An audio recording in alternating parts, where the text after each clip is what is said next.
বিএনপির স্থায়ী কমিটির সদস্য আমির খসরু মাহমুদ চৌধুরী বলেছেন, পুঁজি বাজারে সব সংস্কার হয়েছে বিএনপির আমলে। বিএনপির সময় পুঁজি বাজারে কখনো অস্বস্তি আসেনি।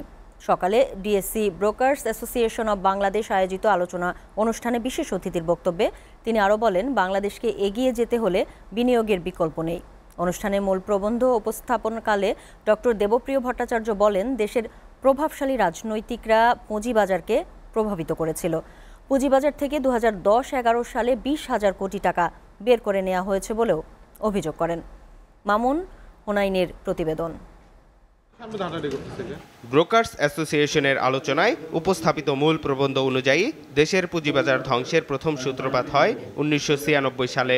এখান থেকে বের হয়ে যায় তৎকালীন 18,000 কোটি টাকার বেশি, আর বিদেশে পাচার হয় 15,000 কোটি টাকা। এরপর একই ঘটনার পুনরাবৃত্তি ঘটে 2010 সালে।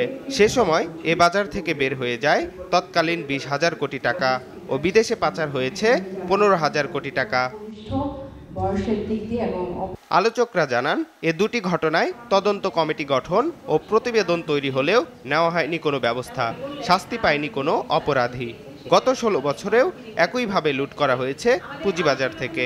তাদের একটা সলিউশন দরকার, এই জন্য আজকের প্রোগ্রামের আয়োজন। তবে 5 আগস্ট হাসিনা সরকারের পতনের পর বাজার ঘুরে দাঁড়ানোর সম্ভাবনা তৈরি হলেও 9 মাসে আরও তলানিতে ঠেকেছে। সূচক কমে গেছে 5 ভাগের অবস্থানে, আর জিডিপির অংশীদারিত্বে নেমে এসেছে 13% ঘরে। এদিকে অনুষ্ঠানে বিএনপির স্থায়ী কমিটির সদস্য আমির খসরু মাহমুদ চৌধুরী বলেন, বাংলাদেশকে এগিয়ে যেতে হলে বিনিয়োগের বাইরে কিছু নেই। অর্থনীতির সঙ্গে পুঁজিবাজার অনেকটা ডিসকানেক্ট। বাংলাদেশকে যদি সামনের দিকে এগিয়ে যেতে হয়, আমাকে যখন কেউ জিজ্ঞেস করে, আমি বলি number 1 is investment, number 2 is investment, number 3 is investment. এর বাইরে কিছু নাই। কিন্তু এই দেশটাকে সামনের দিকে এগিয়ে নিয়ে যেতে হলে আমাদের ইনভেস্টমেন্টে ফোকাস করতে হবে। আপনি দেখবেন বিএনপির 2-3 রিজিমে ক্যাপিটাল মার্কেটে কোনো সময় ইনস্টেবিলিটি আসেনি, অস্বস্তি আসেনি। ফিনান্সিয়াল মার্কেটে কোনো অস্বস্তি আসেনি। আলোচনায় ডক্টর দেবপ্রিয় ভট্টাচার্য বলেন, পুঁজিবাজারকে দেখভালের জন্য দায়িত্বশীল প্রতিষ্ঠানগুলো ঠিকমতো কাজ করছে না। বাজারে সুশাসন ফিরিয়ে না আনতে পারলে বিনিয়োগ বাড়বে না বলে জানান তিনি।